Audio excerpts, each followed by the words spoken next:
bringing the kind of energetic debt from poor self-care habits into our relationship, it was hard to tell where it was coming from because it was coming from all these different ways of not taking care of ourselves.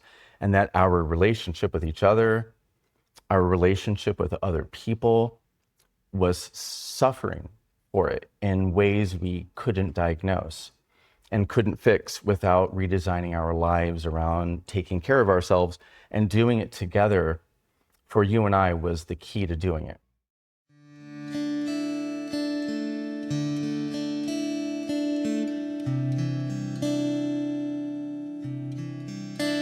Hello and welcome back to the Experience of We.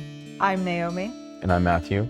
And we are having a series of conversations with you, our companions, about the nature of connection. Now, in our previous video, we established that connection is an embodied phenomenon. It's something that happens in between our bodies. And so that makes our bodies the foundational substrate of the connection between us. And as this implies that the way we care for our bodies determines our capacity for connection, the actual bandwidth we have to connect with each other. Yeah, both giving and receiving. The way that I care for my body contributes to the amount of energy that I have available to do things that foster connection, like empathy. Empathy takes energy. Empathy, mental modeling, like being able to kind of anticipate what my companion is thinking and feeling to be able to respond to them more directly. Yeah, and that's cognitive empathy. Please. Yeah. And there's also this sort of physical embodied experience of empathy, which is directly feeling what the person across from you feels. And empathy is metabolically expensive. Our bodies don't, our bodies need to conserve energy, especially if we don't have a lot of energy to work with. If we're sleep deprived, if we're poorly nourished, if we've been experiencing chronic stress, our bodies will withhold energy that could be used for other things, like empathy. Like empathy, like mind modeling, like embodied communication. It's called mimetics, the thing that we do where we mirror to each other how we're feeling as we speak, so that we can have a sense of shared flow. That also takes energy and could kind of shut down if we're not well nourished, well slept, if our stress has been high. If we haven't gotten physical activity, man, our bodies can shift into a kind of low energy state when we're sedentary. And so physical activity actually is a sort of priming mechanism for connection. And so there's this experience I think we've all had where we're tired and we can't quite feel our companions or our relational partners, or we're hungry and our awareness narrows down to I need to eat. And sometimes we're not even aware. One time I picked Naomi up from work. She had a challenging shift, I guess you'd say, at work. And you hadn't eaten beforehand, and you were surly. You were surly. You're not normally surly. I certainly did not mean to be surly. I actually hold a value on not showing up in that way, but I couldn't help it because I was really hungry, and I get both hangry and anxious. Yeah. Being undernourished causes anxiety, and can cause a flare-up of defensiveness that expresses as anger or frustration. And so that really can hamper connection, because the person across, like speaking about that experience, I remember feeling like you were angry at me, and I wasn't sure what was happening. And we talked about it and determined that you hadn't eaten before work and you were really hungry. and we realized you were hangry. But if we hadn't done that troubleshooting, I might have walked away feeling like I had done something to upset you. Yeah, it was an essential bit of relational debugging. And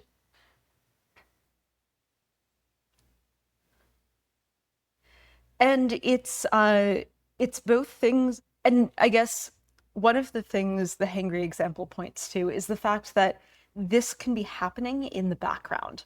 I wasn't super aware that I was hungry and irritable. It was just kind of impacting me, affecting my mood. I've also had the experience of being sore, having a stiff back, being in an uncomfortable position on the couch. Chronic pain. Yes. Oh Yeah. gosh. And it just drains my ability to connect. But during the times that I have had chronic pain, a couple of years ago in particular, I went through a tooth abscess infection thing that was really, really bad and deadly. And while I was recovering, I had my first experience of truly chronic pain. And it drained the color from life. Now, luckily, thanks to the privilege of being in a place with a medical system and having access to it, my pain eventually went away. But if that was just always my experience, like I've known people who have been in chronic pain and maybe even don't have that story. People who don't have a specific injury or something, but just don't do much embodiment, tend to sit at desks or sit down to watch things, whose bodies are carrying this tension and stress that just becomes the baseline and fades into the background. And so as we talk about this, one of the things that comes up for me is that we're talking about these different ways in which we can nourish or not nourish our bodies as the substrate of connection. But, and every one of these has an impact. But then there's them in combination. There's the experience of being chronically sleep deprived and undernourished and stressed and just all together, never even necessarily like a peak and I didn't eat today or I didn't sleep tonight, but just 5 hours here, 6 hours here, pizza here, so on and so forth. And it just becomes this like background drain in our relationships with ourselves and with others that we don't even necessarily see. It can end up feeling like who we are. And so if I use my personal story as an example, when I met Naomi, I would describe my self-care practice, if you want to call it that, of sleeping approximately 4 to 5 hours a night, undernourishing myself. I had something between a lifelong experience of disordered eating. I had never been taught to properly nourish myself. I also had a mild eating disorder. I was intentionally limiting my calories in order to not gain weight as my body aged. And so I alternated between binge eating on things like pizza or hamburgers, high calorie, high salt, high fat, and sometimes high sugar foods, and not eating or limiting my eating to almost nothing. Sleeping 4 to 5 hours a night, overtraining, trying to do too much physical training to keep up the appearance of health and vigor. And so I was actually in a lot of pain. So I was chronically tired, chronically feeling the stress of overtraining, undernourishing myself. I also wasn't drinking much water. I was not taking care of myself. And as a result, I was irritable a lot. And I had a low capacity for frustration. And so, excuse me, we're not gonna edit that. No, that's a real burp. There were times that Naomi would ask me for simple things. Could you do this for me? Could you hand me that? That I would flare up in frustration. And Naomi wasn't sure if she was doing something legitimately to upset me. And I was unsure why I was grumping at her, basically. And so I was filled with confusion and self-doubt. Why am I behaving this way? And sometimes I would ask myself, is it unreasonable for Naomi to ask me for simple help around the house? And I, meanwhile, would be growing alternately anxious and resentful. Right. It created this like anxiety. Oh no, I don't want to upset him. Mm-hmm. And internally, he's kind of a jerk sometimes. And that doesn't square with the fact that most of the time I seemed like a loving, caring, and compassionate partner. And then you would ask me to do something simple for you. I'm trying to think of an example. Can you think of one? Get me down something from a high shelf. Right. And I'd be like, Yeah. why am I reacting this way towards someone I loved? And I had the memory of doing that also in previous relationships. Yep. In my previous marriage, having these moments where I would flare up in frustration and not know why.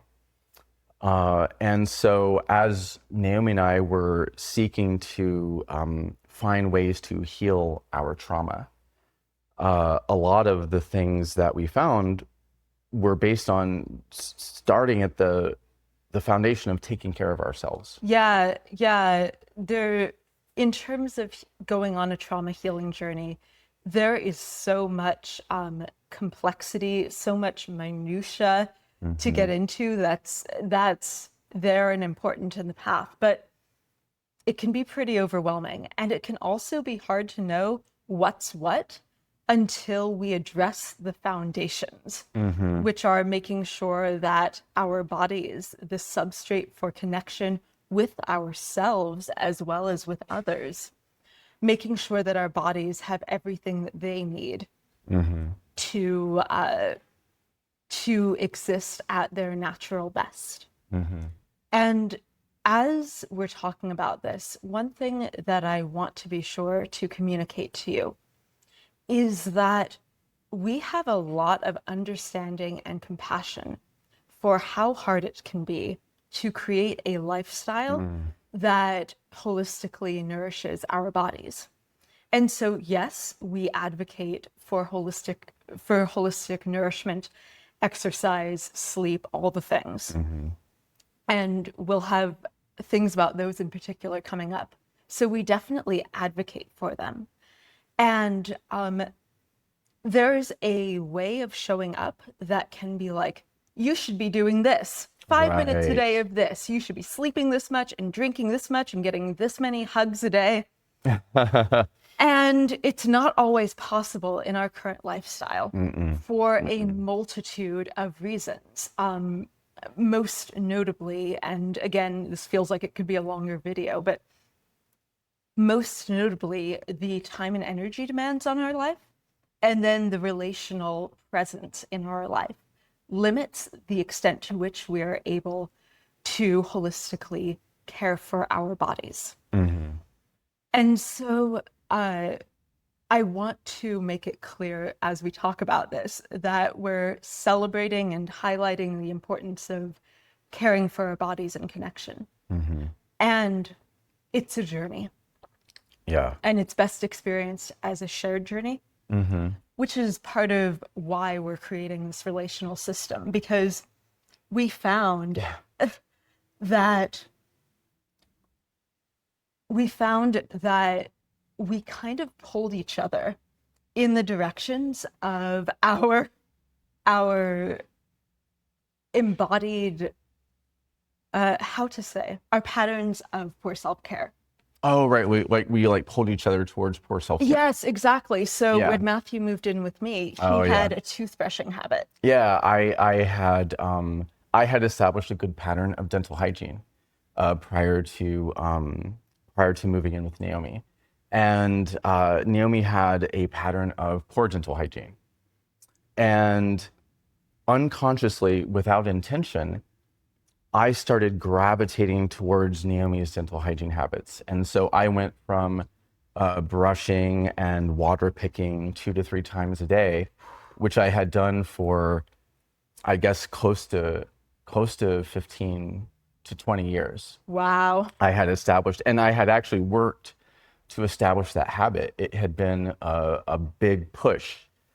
And then I moved in with Naomi, and not because you were pressuring me not to brush my teeth, you just hadn't created any space in your lifestyle for dental hygiene.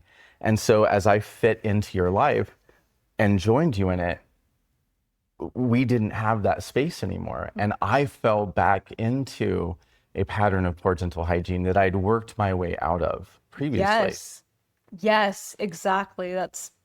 That is such a pertinent example from our relationship. And I want to own something. Oh. While we're at it, I pulled Naomi towards worse nutrition. My nutrition was completely knackered when we met, and I couldn't tolerate my body had actually, so we have microbiomes. This will probably be a future video, because right now we want to name, we're giving a sort of high level gloss of things that we want to get into in more detail in future videos. But my microbiome, like we have these microorganisms in our gut that become used to certain kinds of foods. Mm-hmm. And these our microbiome actually has I'm worried about mangling the science of this. We're gonna come back and make sure we get the science with you square. And so I'm just gonna talk about my lived experience. Yeah. Trying to transition from an unhealthy diet to a healthy diet was painful. It felt bad. Trying to move from a diet of mostly pizza and hamburgers and burritos, I notice mild embarrassment. Protein shakes. Oh, right, protein shakes, or like the shakes that supposedly had all the vegetables you need in a single shake. Choke it down with your protein shake, and you have all of your nourishment for the day. And it's like, so Naomi said, we need to get you eating vegetables. And I resonated with that. I believed that I needed to improve my diet, and the beginning of it was terrible. I would eat vegetables and I would feel sick to my stomach. Yeah, basically, if the bacteria in our gut are like, they're living creatures, they are citizens of these systems. Mm-hmm. And the citizens would revolt when we tried to eat certain vegetables or spices. Right. We wanted to reduce animal protein. We felt called to eat fewer of our animal friends. Mm-hmm. And so beans are one of the primary sources of non-animal protein that we wanted to start taking in. My body did not like beans at first. I would kind of have a retching experience, like I was going to throw up when I started eating beans. And we had researched this, and we learned that there was this microbiome transition period that we'd have to go to, where certain organisms in my microbiome would die off. Yes. And they would revolt, and they would cry out for the foods that they were used to. And now we're sitting at dinner that we've prepared together, and Matthew is staring daggers at me over his beans. Yeah. And we're talking about it and agreeing on our shared values and our approach, and that Matthew intellectually was consenting to this, but his body was just like, no, why are you making me eat beans? I hate eating now. I used to love eating. Eating was so pleasurable. I enjoyed eating pizza, and now I'm eating beans and vegetables, and it feels bad in my gut. And now I'm angry at you. You feel like my jailer. You feel like my oppressor. I know that's not true. I know that I agreed to this, but like I'm feeling this physical discomfort. And I'm looking for someone to blame. And if we didn't have a relationship where we were used to working through things like this, if Matthew didn't have metacognition, Yeah. that would give me anxiety. That would entrain me not to try new things, to not bring more vegetables into our life. And so that's an example of the way that our relationships can hold us in place on our care for our bodies. There's something else I want to say, but I need a moment to think of it. Yeah, sure.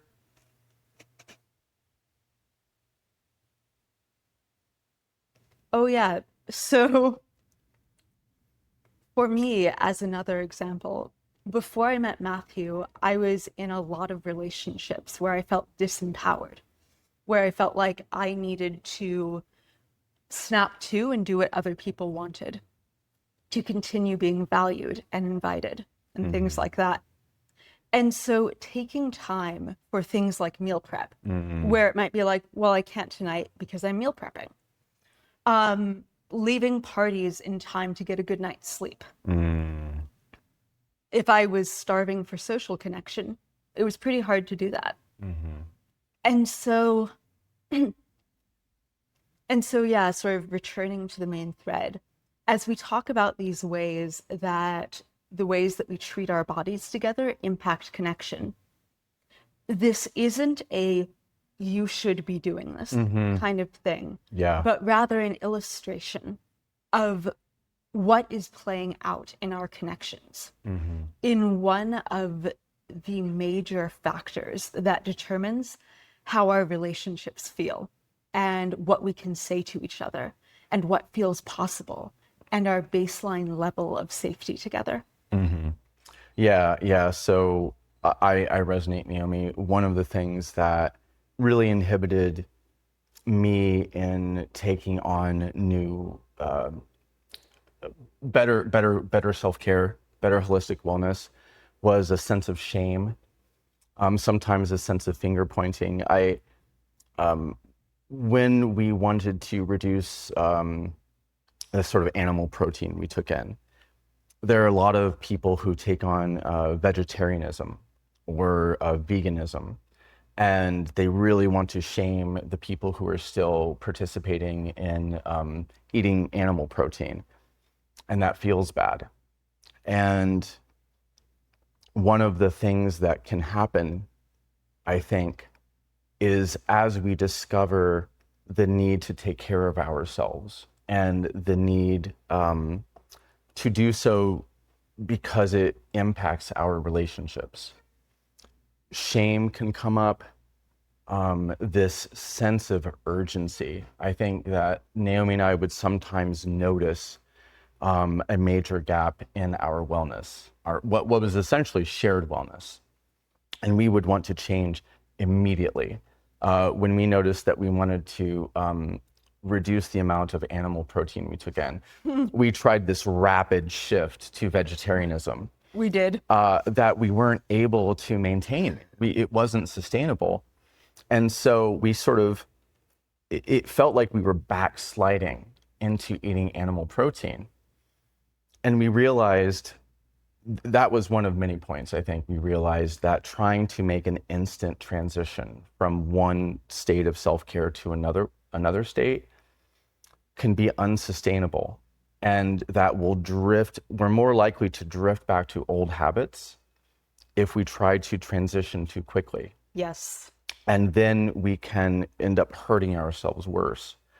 And so as we sort of introduce these ideas to you, I think something that we really want to stress is that as Naomi and I went on this journey, it has largely taken us the better part of a decade to slowly redesign our lives or our shared life around healthier habits.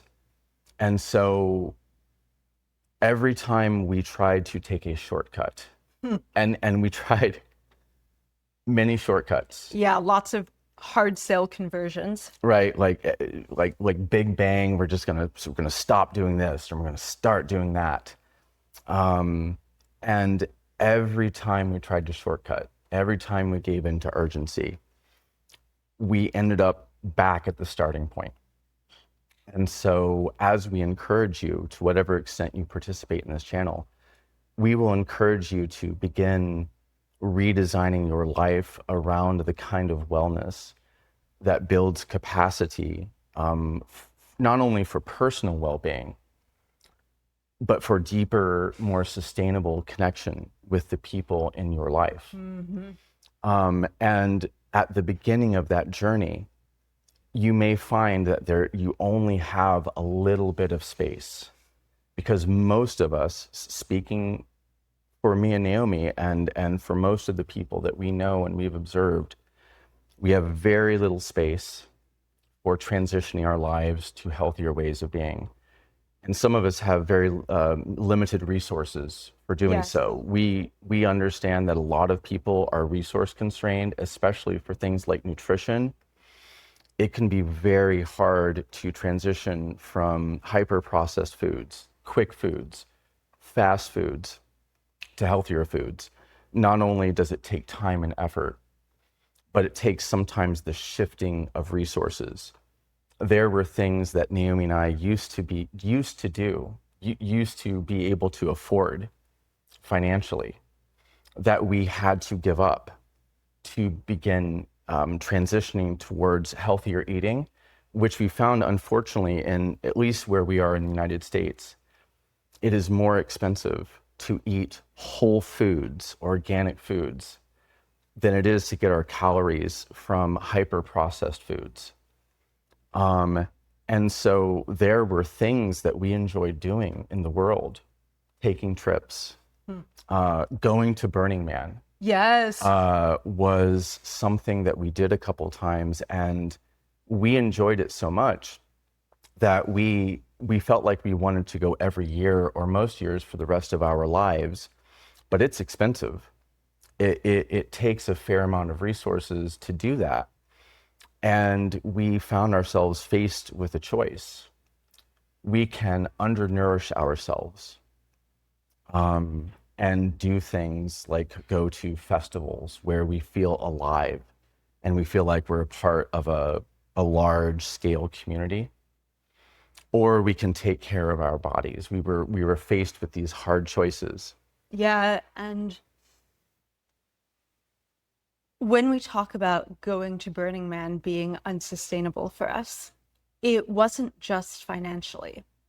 Burning Man, just as an example of the sort of things that we do as a collective, Burning Man takes physical resources, like you might not sleep a lot while you're there. My skin gets really dry. It's very stimulating, and my energetic budget for stimulation gets overblown. And that's not even talking about the ecological resources that something like Burning Man takes. Building a city in a desert takes a lot of energy. And so I notice that I want to kind of tie a thread and bring this to a close, because I want to be conscious of how much space we're taking. Yeah, I hear you. I have a few more things I'd like to say. Great. And then we can try to close it up. So I talked earlier about how we were transitioning our diets. And at first it was difficult, especially I think for me, painful and uncomfortable, and more expensive than either not eating or eating cheaply. And it took time, and it took effort, and there was a threshold that we crossed. I didn't know whether we'd get there when we were in the middle of it. I can remember having some hard conversations with you, Naomi, sitting at our table eating, and wondering out loud whether I was going to be able to continue eating healthy. And then at some point I crossed the threshold, and it started feeling better. And it really, I have to say, it changed my life in ways that I couldn't have imagined while we were going through the transition. I think this is the thing that I would want to get across to anybody that I shared this with, is that I had to have the experience of eating well for a prolonged period of time. It couldn't be one meal. I couldn't eat one delicious or not delicious salad, or one meal of vegetables and healthy protein to receive the nourishment my body needed. My body was at that point the product, the sort of end result of a lifetime of disordered eating and malnourishment. And I could not simply have a handful of meals or a week of good meals or even a month or two of good meals to really start feeling the benefits of transitioning our diet. But once I crossed a certain threshold, my entire lived experience started to shift. And so as just one example of this, and I think the easiest example that I think a lot of people would be able to understand is, man, I used to binge sweets like crazy. When I started my relationship with Naomi, I would just get these little boxes of candies and chocolates, and my craving for them was insatiable. And Naomi would ask me to try to reduce my sweet intake, and I would feel angry and frustrated and almost having withdrawal-like symptoms. It was like a physical addiction. There is, now I have the burps. There is a kind of bacteria that exists in our gut called Candida, which feeds off of sugar. And so when we try to withdraw from sugar, there is a whole like subspecies within us that is crying out in protest. And yeah, although it's hard to know exactly what was going on with the microorganisms in my gut, what I can tell you for certain was that like I had insatiable cravings and withdrawal-like symptoms as I tried to stop compulsively eating sweets. And once I had nourished myself holistically for some amount of time, it was a while, months to a year. I wish I had tracked the amount of time. Yeah, months to a year of us nourishing ourselves together. Yeah. Being in a nourishment pattern together. Mm-hmm. And yeah, I wish I had tracked the exact timing so that I could give some more perspective on this. But I will tell you that at one point I realized that these insatiable cravings, not just for sweets, for things like pizza, for things like hamburger, like there were times like I just couldn't stop thinking of pizza. Those cravings disappeared.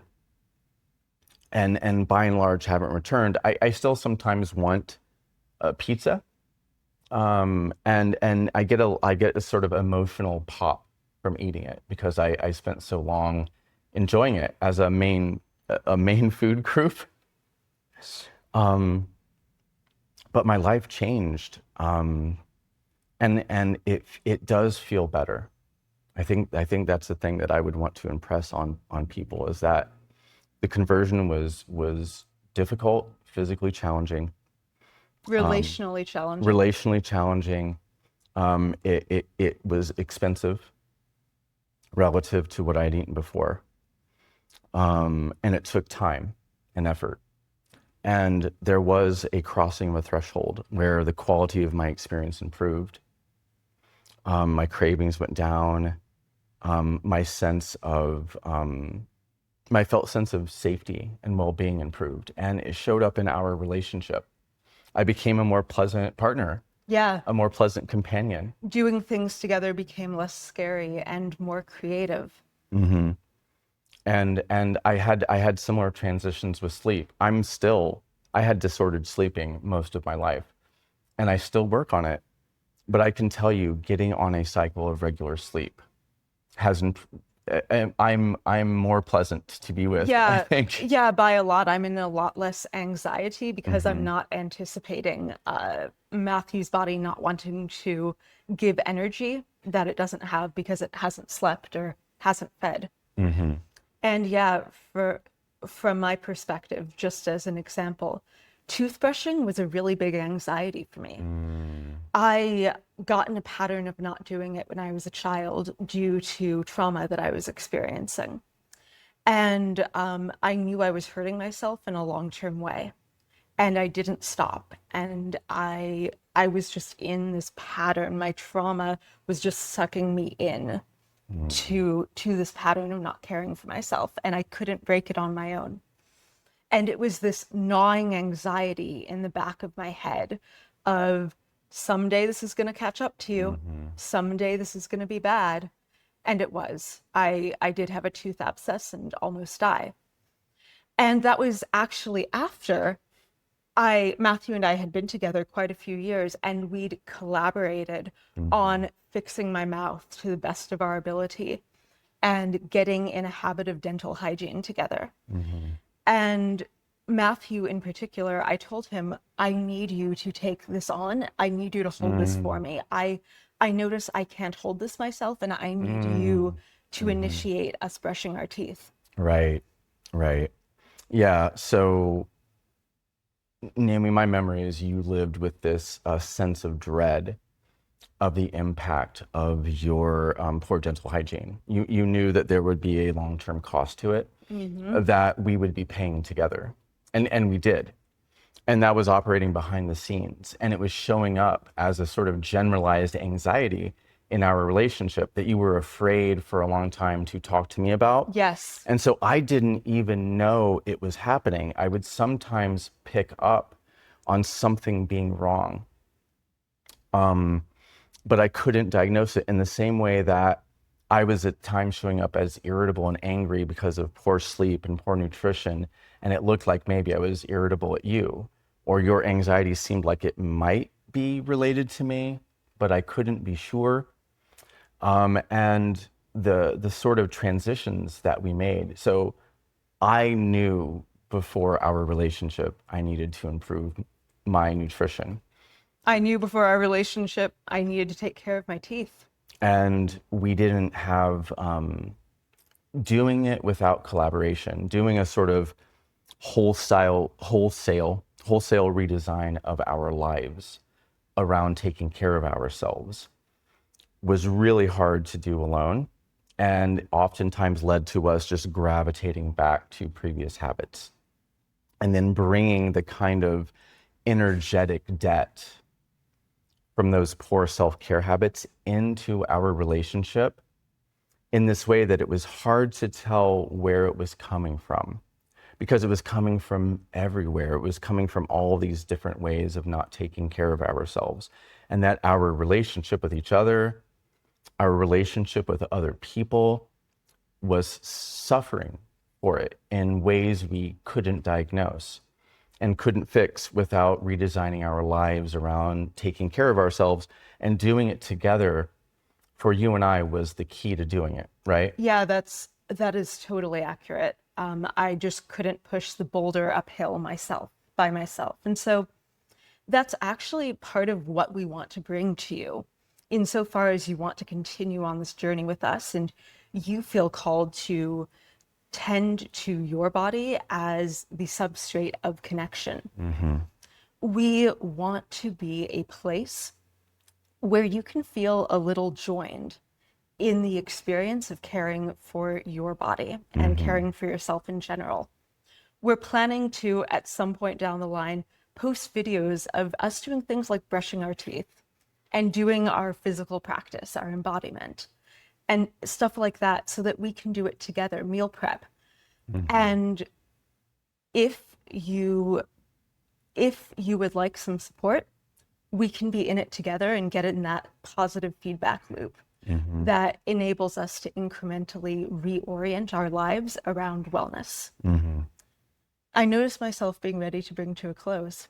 How Yeah, about you? I think I'm ready to, I feel complete on this video. Great. Well, then, one thing that I wanted to leave you with is a little introspection, contemplation. I'm curious if you can identify one aspect of your experience, that your physical experience, I guess, that kind of degrades at your ability to enjoy and sink into connection. Is it a stiff back? Is it hunger? Is it exhaustion? Stress, chronic stress. And if you can identify one thing, is there one step that you could take? Is there one habit you could build in to help address it? And if you feel like that habit isn't going to stick, why is that? That is the contemplation that I would invite you into. Yeah. So we appreciate you being on this journey with us, and we'll talk to you next time. Yeah, bye for now.